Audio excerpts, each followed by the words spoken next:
뛰어나고 아름다운 나무들로 지하에서 위로를 받게 하였다. 그래서 에덴 동산을 완전히 지하로 집어 넣어버리셨어요.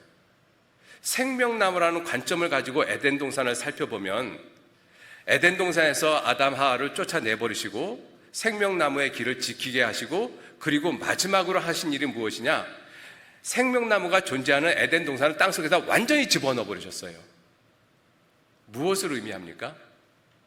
인간에게는 생명나무로 가는 길이 절대로 존재하지 않는다는 것입니다. 그것이 아담 이후의 모든 사람의 생활이에요. 비참한 모습이잖아요. 아무리 노력을 해도 생명나무의 길로 갈 수가 없어요.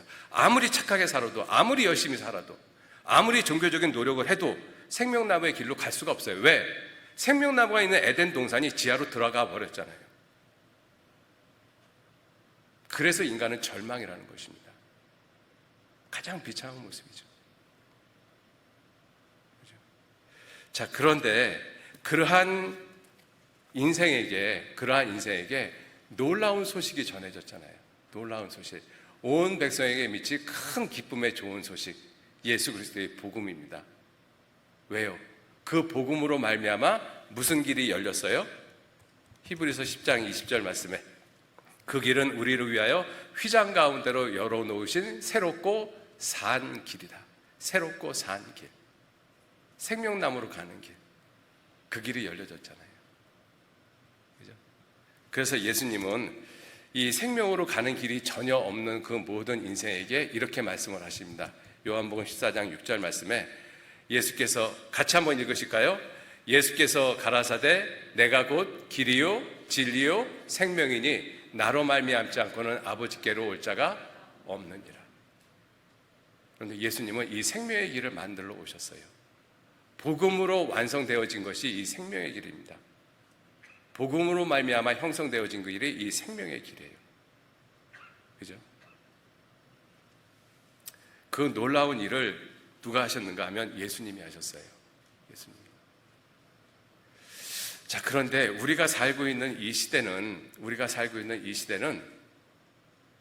정말 놀라운 시대의 모습입니다. 어떤 모습에서 놀라운 시대인가 하면 하나님이 생명나무의 길을 철저하게 지키셨잖아요. 오죽하면 생명나무가 있는 에덴 동산을 땅속에다 집어 넣어버리셨겠어요. 그런데 우리 시대는 인간 스스로 그 생명의 길을 얻으려고 노력하고 있는 시대예요.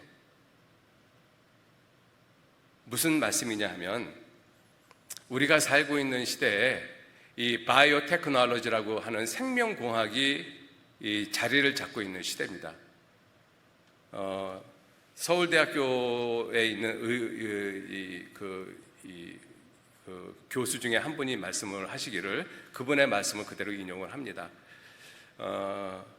지금 생화학 분야에서 논문의 90%가 전부 다 이 DNA 조작에 의한 연구 논문이라고 이야기를 해요. DNA를 갖다가 변형시키는 그러한 연구 논문이라고 합니다. 90% 이상이라고 이야기를 해요. 그러면서 그분이 하는 이야기가 이 생명공학의 최종적인 목표가 무엇이겠습니까? 라고 질문을 하더라고요. 그래서 저는 그 질문을 받고 어떻게 생각을 했는가 하면 암 같은 것을 고치는데 생명공학이 굉장히 큰 일을 지금 하고 있지 않습니까? 사람의 수명을 늘리는 데도 굉장히 큰 일을 하고 있어요. 그래서 지금 100세 시대 재수 없으면 120까지 산다라고 하잖아요. 왜 재수 없다라고 하는지 모르겠지만 세상은 지금 그렇게 표현을 하고 있습니다. 그래서 사람을 1000년, 만년 살도록, 이렇게 오래 살도록 하는 것이 생명공학의 최종 목표인가? 저는 속으로 그렇게 생각을 했습니다. 근데 그 교수님께서 뭐라고 말씀을 하는가 하면 생명공학의 최종 목표는 영생입니다라고 얘기를 해요. 영생. 사람이 영원히 사는 것이 생명공학의 최종 목표입니다. 제가 그 이야기를 듣고 창세기 3장 22절로 24절 말씀을 생각을 했어요. 하나님은 범죄한 그 손을 들어서 생명나무의 실과를 따먹는 것을 철저하게 막으셨는데 인간은 어떻게 해서든지 범죄한 손으로 생명나무의 실과를 따먹으려고 하고 있구나. 그게 지금 우리 시대입니다. 그게 우리 시대예요. 그래서 지금 생명과학의 가장 큰 두 이슈가 무엇을 말하고 있는 것입니까?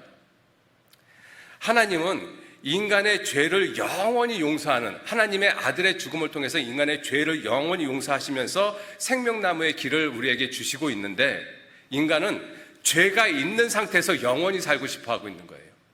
죄가 있는 상태에서. 악한 모습이죠, 하나님 앞에. 교만한 모습인 것입니다. 인류 역사 가운데 저는 우리 시대만큼 교만한 시대가 없다라고 생각합니다. 가장 교만한 시대, 노아 홍수 전 시대, 그 시대하고 지금 우리 시대하고 동일하다라고 생각합니다. 아주 악한 시대죠. 그죠? 하나님이 하지 못하도록 한 것을 어떻게 해서든지 어기고 하나님이 금해 놓은 것을 내 것으로 만들려고 하는, 범죄한 상태에서 생명을 얻고자 하는 그 노력을 하고 있는 시대가 우리 시대예요. 가장 교만한 시대입니다. 여러분들 욥기 38장 11절 말씀에 보시면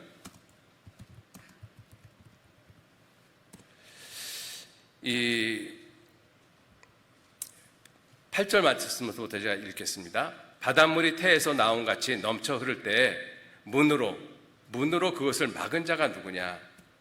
그때 내가 구름으로 그 의복을 만들고 흑암으로 그 강보를 만들고 계한을 정하여 문과 빗장을 베풀고 문이 있는데 이 문에다가 빗장을 쳤다라는 것입니다. 문이 있다라는 것은 열 수 있다라는 것이잖아요. 그런데 그 열려지지 못하도록 빗장을 갖다가 베풀었다라는 것입니다. 궁극적으로 문과 빗장을 베풀었다라는 것은 빗장을 깨뜨리고 문을 열면 통과할 수 있다라는 의미를 갖고 있는 것이잖아요. 이 말씀을 하시면서 무엇을 말씀을 하셨는가 하면, 이르기를 내가 여기까지 오고 넘어가지 못하리니 내 교만한 물결이 여기 그칠지니라 하시니라. 바다의 큰 물결을 교만한 물결이라고 표현하셨어요. 그 교만한 물결이 여기 그칠지라. 여기가 어디예요? 모래에서 그칠 것이다. 그래서 모래를 계한을 두었다라고 말씀을 하고 있잖아요. 그런데 우리 시대는 자연적인 현상도 그 하나님이 이 계한을 둔 그 모래로 넘어가는 시대, 바다에서 지진이 일어나면 쓰나미가 일어나서 육지를 덮치는 시대입니다. 교만한 물결이 하나님이 금해 놓으신 그 선을 넘어가는 시대잖아요. 자연도, 인간의 모습도 그렇다는 것입니다. 하나님이 금해 놓으셨어요. 이종 간의 교배를 금해 놓으셨습니다. 유전자 조작을 원천적으로 하나님이 하지 못하도록 막아 놓으신 거예요, 사실은. 그래서 성경에서도 신명기 22장 5절 말씀에 여자는 남자의 의복을 입지 말고 남자는 여자의 의복을 입지 말라. 이는 가증한 것이다. 우리 시대는 하나님이 주신 성을 갖다가 자기 마음대로 바꾸는 시대잖아요. 하나님이 분명히 남자, 여자를 구분을 분명히 두셨습니다. 그것이 무너지고 있는 시대가 우리 시대예요. 그리고 또 말씀하시기를 내 포도원에 두 종자를 섞어 뿌리지 말라. 두 종자, 이종교배하지 말라라고 말씀하시잖아요. 소와 나귀를 결의하여 갈지 말라. 양털과 배실로 섞어 짠 것을 잊지 말라. 종과 종 간의 구별을 분명히 두셨습니다, 하나님은. 근데 지금 우리 시대에 생명과학이라는 이 과학을 이용을 해서 DNA 조작을 통해 가지고 종과 종 간의 교배를 갖다가 하고 있는 시대예요. 여러분들 이미 우리는 그 시대에 살고 있습니다. 그러한 음식물을 먹고 있어요. 여러분들 우리가 먹는 그 식물들 중에 유전자 조작을 한 식물들이 굉장히 많이 있다는 거 아십니까? 그게 저절로 됐습니까? 자연 상태에서는 저절로 되어지질 않아요. 유전자 조작을 했기 때문에 가능한 것입니다. 식물에 그렇게 하고 있고 이미 그게 저절로 됐습니까? 자연 상태에서는 저절로 되어지질 않아요. 유전자 조작을 했기 때문에 가능한 것입니다. 식물에 그렇게 하고 있고 이미 동물에도 실험은 이미 끝났어요. 사람에게도 지금 실험하고 있다라고 이야기를 하고 있거든요. 사람하고 동물하고 지금은 같이 어떤 놀라운 것을 만들려고 하고 있습니다. 키메라라고 하는 그러한 상상 속에, 전설 속에 그러한 이 존재가 우리가 살고 있는 시대에 얼마든지 나타날 수 있는 시대예요. 왜? 문과 빗장을 갖다가 하나님이 만들었는데 그 문과 빗장을 깨틀고 그 문을 열어 통과하는 그 시대가 지금 우리 시대거든요. 우리가 지금 그 시대에 살고 있습니다. 자, 그러한 시대에서 하나님은 예수 그리스도 하나님의 아들의 죽음을 통해서 새롭고 산 길을 만들어 놓으셨어요. 그게 하나님의 사랑이잖아요. 죄를 없이 한 상태에서 생명으로 갈 수 있는 길을 만들어 놓으신 거예요. 죄가 없는 상태에서 영원히 살 수 있는 것. 그게 옳잖아요. 누가 봐도. 그런데 인간은 어때요? 죄가 있는 상태에서 영원히 살 수 있는, 여러분들 죄가 있는 상태에서 영원히 사는 곳은 사실은 지옥이지 않습니까? 인간은 이 세상에 지옥을 만들고 있습니다. 과학이라는 이름을 가지고 이 세상에 지옥을 만들고 있는 거예요. 하나님이 얼마나 오래 참고 보시겠습니까? 하나님이 분명히 금해 놓은 것이 있는데, 경계를 정해 놓은 것이 있는데, 인간은 지금 인간의 지식을 가지고, 하나님이 주신 그 지식을 가지고 그 하나님이 정해 놓으신 경계를 깨트리고 있는 시대가 우리가 살고 있는 시대입니다. 하나님이 얼마큼 참고 보실 것 같습니까? 우리가 그런 것을 생각을 해봐도 주님 오실 날이 너무나 가깝다라는 거예요. 자, 그렇게 복음으로 시작된 것이, 예수 그리스도의 복음으로 시작된 것이 생명으로 가는 길입니다. 새롭고 산 길. 인간이 죄를 가지고 영생하려고 하는 그 모습이 아니고, 죄가 없는 상태에서 영원한 생명으로 갈 수 있는 그 길, 그 길을 복음으로 시작을 했어요. 그 길이 복음으로 시작됐습니다. 그 길을 걸어가는 사람을 가리켜서 그리스도인이라고 그래요. 여러분들, 그 예수 그리스도께서 만들어 놓으신 새롭고 산 길, 생명의 길은 모든 사람 앞에 다 펼쳐져 있습니다. 그런데 모든 사람이 다 천국 가는 것은 아니잖아요. 천국 가는 사람 따로 있어요. 누구? 그 생명의 길을 걸어가는 사람들. 그 걸어가는 사람들은 그 길을 왜 걸어갑니까? 그 사실을 믿기 때문에 걸어가는 거예요. 그 사실을 믿는 사람들을 가리켜서 그리스도의 영이 있는 사람, 이렇게 말씀을 하고 있죠. 로마서 8장 9절 말씀에, 만일 너희 속에 하나님의 영이 거하시면, 화면 좀 보여주시죠. 만일 너희 속에 하나님의 영이 거하시면 너희가 육신에 있지 아니하고 영에 있나니, 누구든지 그리스도의 영이 없으면 그리스도의 사람이 아니니라. 그리스도의 영이 없으면, 모든 사람, 죄인에게는 그리스도의 영이 없습니다. 누구에게 그리스도의 영이 있느냐? 구원받은 그리스도인들에게 그리스도의 영이 존재하죠. 그래서 그리스도의 영이 있는 그 사람들을 가리켜서 로마서 1장 6절에는 너희도 그들 중에서 예수 그리스도의 것으로 부르심을 입은 자니라. 예수 그리스도의 것. 내가 소유가 누구에게로 됐느냐? 예수 그리스도가 그 사실을 믿는 길밖에는 없어요. 그래서 우리는 그리스도인이 되어졌어요. 그리스도인이 되어진 우리들은 이제 전혀 새로운 삶을 사는 사람들입니다. 그리스도인들은 전혀 새로운 삶을 사는 사람들이에요. 새 사람이 되어졌습니다. 성경은 우리에게 말씀하시기를, 골로새서 3장 10절 말씀에, 새 사람을 입었으니 이는 자기를 창조하신 자의 형상을 쫓아 지식에까지 새롭게 하심을 받는 자니라. 받는 자다라고 말씀하고 계셔요. 받는 자. 진행형을 가리키고 있잖아요. 그죠? 계속 받는 것입니다. 계속적인 진행이에요. 구원을 받고 우리는 하나님으로부터 계속 공급을 받는 거예요. 몸은 머리로부터 계속 공급을 받아야만 되는 것이잖아요. 그 사람들이 그리스도인입니다.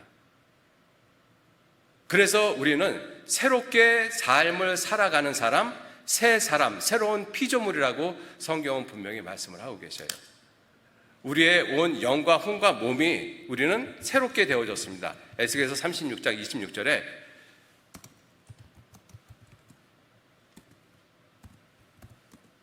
새 영을 너희 속에 두고 새 마음을 너에게 주었다. 내 영도 새롭게 되어졌어요. 예전의 영은 죽을 수밖에 없는 죄의 영이잖아요. 죄의 종노릇했던 모습이지 않습니까? 그런데 우리에게 새 영을 주셨어요. 예수 그리스도로 말미암아 생명의 근원이신 영이신 하나님과 연결된 새 영이 우리에게 들어와 있습니다. 그죠?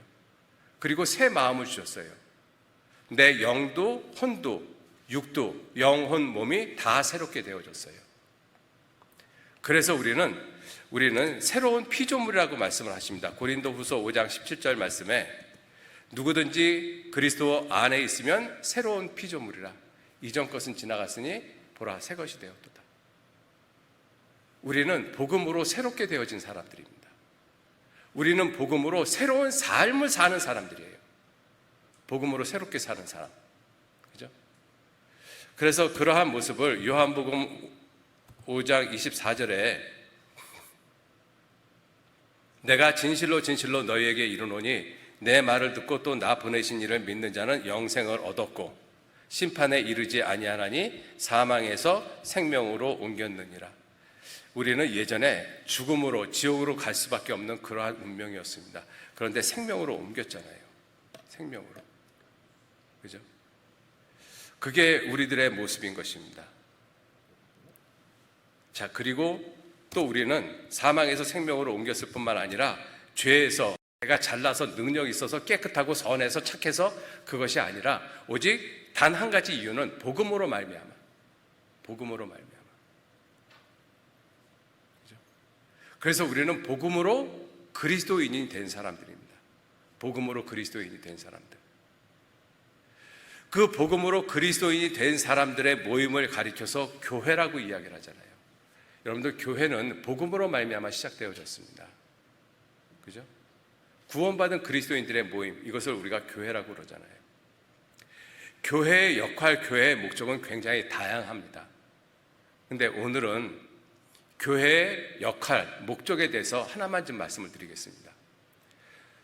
다음 주부터 수양회가 있기 때문에 왜 우리가 전도를 해야 되는지 그걸 좀 말씀을 드리고 싶어요. 교회의 목적이 무엇이냐? 교회의 역할이 무엇이냐? 전도입니다. 왜 그러겠어요? 여러분들, 우리 사람은 크게 두 부분으로 나눠집니다. 머리하고 몸으로 나눠져요. 몸의 역할, 몸의 목적이 무엇이겠습니까? 머리의 뜻을 이루는 거예요. 여러분들, 이 몸은 머리 때문에 존재하는 것입니다. 머리가 없어요, 몸이. 무슨 의미가 있겠어요? 그죠? 그래서 교회의 머리가 이 에베소서 2장 23절 말씀, 에베소서 2장 21절에 22절 말씀에 죄송합니다. 1장 에베소서 1장 교회는 그의 몸이니 만물 안에서 만물을 충만케 하시는 자의 충만이니라. 교회는 그의 몸, 예수 그리스도의 몸이라고 말씀을 하고 계셔요. 예수 그리스도의 몸. 골로새서 1장 18절 말씀에 그는, 예수님은 몸인 교회의 머리다. 몸인 교회의 머리다. 교회가 있고 교회의 머리가 예수님이라고 말씀하고 계시거든요. 머리하고 몸이 있을 때 몸의 목적, 역할은 머리의 뜻을 이루는 것입니다. 그러면 교회가 몸이라고 말씀하셨고 그 교회의 머리가 예수님이라고 말씀하셨잖아요. 그럼 교회의 목적, 교회의 역할이 무엇이겠어요? 머리의 뜻을 이루는 것, 예수 그리스도의 뜻을 이루는 것이잖아요. 그것이 교회의 목적입니다. 예수 그리스도의 뜻을 이루는 것. 그게 교회의 역할이고 교회의 목적이에요. 왜? 예수 그리스도가 교회의 머리시기 때문에 그렇습니다. 자, 그러면 교회의 뜻과 목적을 알기 위해서는 결국은 예수님의 뜻과 목적이 무엇이겠는가 하는 것이에요. 예수님의 뜻, 예수님의 목적이 무엇이겠는가. 성경은 이렇게 말씀하고 있습니다. 마가복음 1장 38절에 이르시되 우리가 다른 가까운 마을들로 가자. 거기서도 전도하리니 내가 이를 위하여 왔노라. 교회의 머리 대신 예수님께서 친히 하신 말씀입니다. 전도한다. 이것이 내 뜻이다. 내 목적이다라고 말씀을 하고 계셔요. 여러분들, 교회의 역할은 전도하는 것입니다. 교회가 전도하지 않으면 존재의 이유가 없는 것이죠. 그죠? 복음으로 시작된 것이 교회입니다. 복음으로 시작된 것이 우리 그리스도인들이잖아요. 그리스도인들이 모인 것을 교회라고 이야기를 합니다. 그 교회의 목적은 머리의 뜻을 온전히 이루는 거예요. 머리의 뜻은 뭐라고 되어 있어요? 예수님의 뜻은 전도가 다른 마을들로 가자. 내가 이를 위하여 왔노라. 예수님은 복음을 완성하시고 예수님이 부활하시고 승천하신 이후에 오순절에 성령께서 이 땅에 내려오셨습니다. 그리고 복음을 전하고 계셔요. 너희가 성령이 너에게 임하시면 너희가 권능을 받고 땅끝까지 이르러 내 증인이 되리라. 그게 사도행전의 내용이잖아요. 그렇죠? 예수 그리스도께서 뜻하고 계획하신 것, 이 복음을 전하는 일입니다.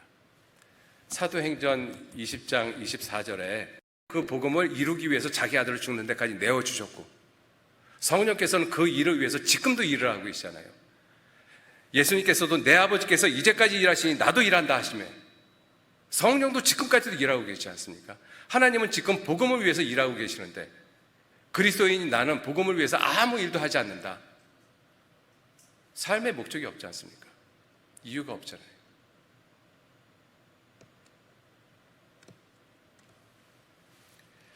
우리가 복음을 전하는 그 이유 중에 또 하나는 세상 사람들이 헛된 일에 분요하고 있기 때문에 그렇습니다. 헛된 일에, 아무것도 아닌 그 헛된 일에 아주 바쁘게 살고 있어요. 아주 바쁘게. 헛된 일에 분요하며 재물을 쌓으나 누가 취하는지 알지 못하나이다. 정말 의미 없고 가치 없고 한 그 일에 이 사람들이 자기의 온 시간을 다 쏟아버리고 있다는 것입니다. 자, 사도 바울이 복음을 전할 때 루스드라에서 있었던 일입니다. 제가 읽겠습니다. 루스드라에 발을 쓰지 못하는 한 사람이 있어 앉았는데 나면서부터 안진병이 되어 걸어본 적이 없는 자라. 바울의 말하는 것을 듣거늘 바울이 주목하여 구원받을 만한 믿음이 그에게 있는 것을 보고 큰 소리로 가로되 네 발로 바로 일어서라 하니 그 사람이 뛰어 걷는지라.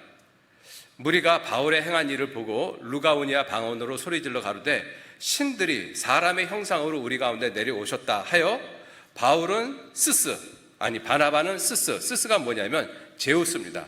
이 그리스 신화의 주신이 제우스잖아요. 그 다음에 바울은 그 중에 말하는 자음으로 헤르메스.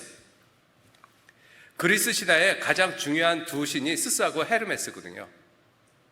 그래서 이 바울이 그 안진병이 된 사람을 고치니까 야, 신들이 사람의 모양으로 이 땅에 내려왔다. 그래서 바울하고 바나바를 스스와 헤르메스라고 해서 제사를 드리려고 했던 거예요. 성박 스스 신당, 제우스 신당의 제사장, 그죠? 제사장이 소와 화관들을 가지고 대문 앞에 와서 무리와 함께 바울과 바나바에게 제사 드리고자 한 거예요. 왜? 신인이니까.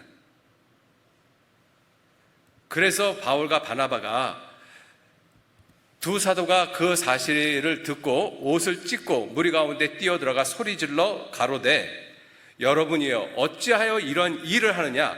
우리도 너희와 같은 성정, 너희와 똑같은 사람이라. 너희에게 복음을 전하는 것은 이 헛된 일을 버리고 천지와 바다와 그 가운데 만유를 지으시고 살아계신 하나님께로 돌아오라. 이것 때문에 우리가 복음을 지금 전하고 있는 것이다. 이 헛된 일을 제발 좀 그만둬라. 헛된 일을. 그런데 지금 우리가 살고 있는 이 시대에 많은 사람들이 이 헛된 일에 분요하고 있어요. 헛된 일에. 정말 헛된 일에 분요하고 있습니다. 여러분들, 복음을 전하는 여러 가지 이유, 목적이 있지만 가장 주된 이유 중에 하나가 이 헛된 일을 버리게 하는 거예요. 그리고 살아계신 하나님께로 돌아오게 하는 것입니다. 성경 미가서 찾겠습니다. 미가서, 구약성경 미가서 보시겠습니다. 미가서 2장 1292페이지 보시겠습니다.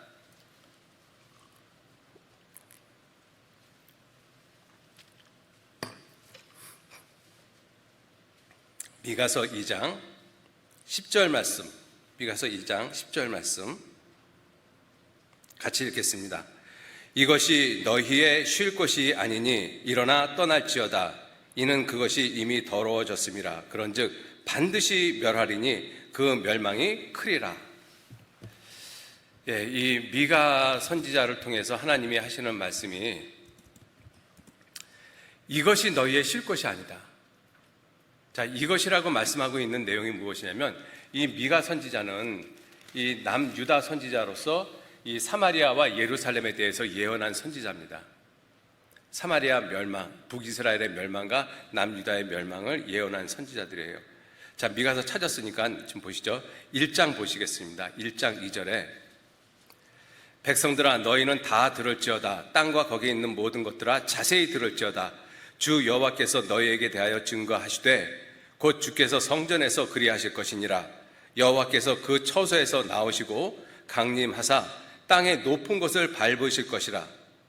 그 아래서 산들이 회중아 그들의 당할 일을 알라. 땅이여 들으라. 내가 이 백성에게 재앙을 내리리니 이것이 그들의 생각의 결과라. 그들이 내 말을 듣지 아니하면 내 법을 버렸음이니라. 그들의 생각의 결과라. 반드시 멸망한다라고 말씀을 하셨어요. 반드시. 여러분들, 하나님께서 멸망하시겠다라고 말씀을 하시고 멸망시키지 않은 나라가 하나도 없습니다. 노아 홍수 전 세상이 멸망했습니다. 멸망시키겠다고 말씀하셨잖아요. 홍수로 멸망했습니다. 역사가 입증하고 있지 않습니까? 애굽이 멸망한다라고 말씀하셨어요. 아수르가 멸망하고 바벨론이 멸망하고 페르시아가 멸망하고 로마가 멸망하고 멸망한다라고 말씀하셨습니다. 다 멸망했어요. 북이스라엘 남유다 다 멸망했습니다. 우리 시대 멸망 안 할 것 같습니까? 베드로후서 3장에는 이렇게 말씀하고 계셔요. 베드로후서 3장 10절 말씀에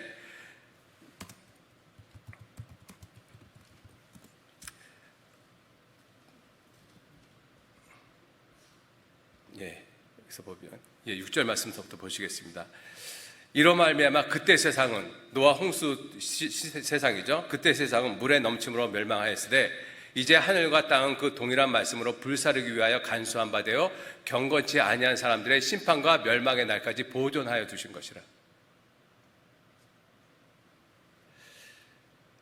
노아 홍수 전 세상을 물로 심판하시겠다라고 말씀하셨습니다. 물로 심판하셨어요. 그 동일한 말씀으로 이 마지막 때에 불사르기 위해서 간수한 바 되었다. 반드시 불로 멸망시킨다라고 말씀하셨습니다. 그죠?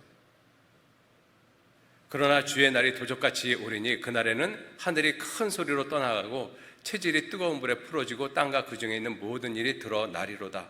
이 모든 것이 이렇게 풀어지리니 너희가 어떠한 사람이 되어야 마땅하뇨. 우리에게 말씀하고 계시잖아요.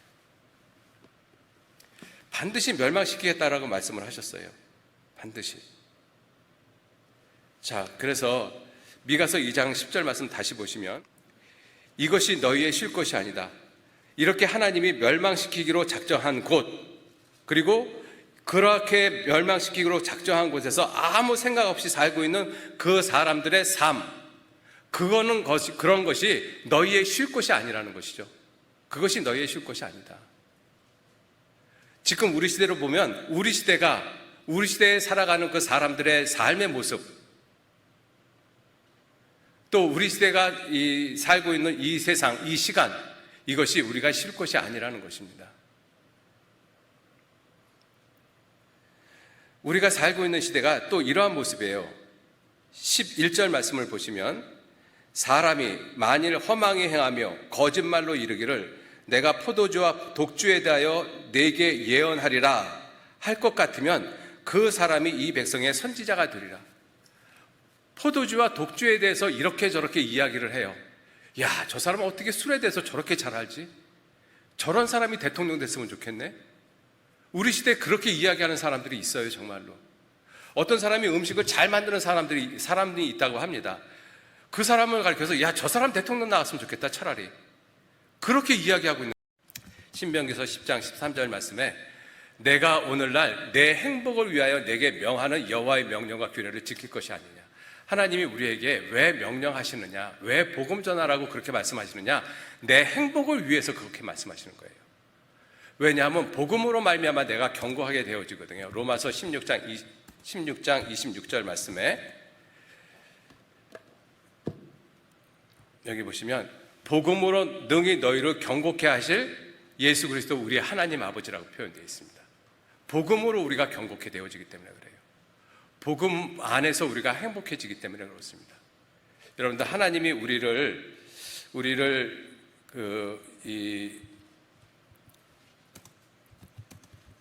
우리에게 여러 가지 명령을 하시는 이유는 내 행복을 위해서입니다. 내 행복을 위해서. 나를 괴롭게 하기 위해서가 아니에요. 그죠? 어떤 사람이 비트코인에 대해서 이야기를 합니다. 야, 비트코인? 야, 저렇게 이야기를 하네? 저 사람이 정말 성견자 아니야? 정말 지혜로운 사람이네?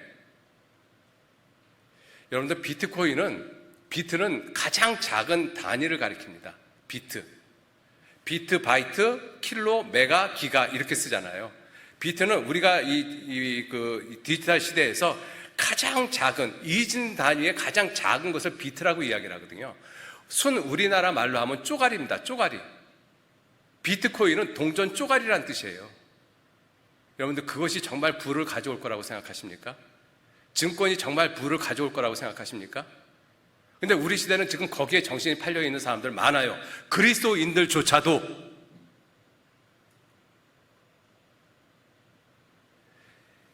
복음을 전하는 이유가 그 헛된 일을 버리게 하기 위해서 복음을 전하잖아요.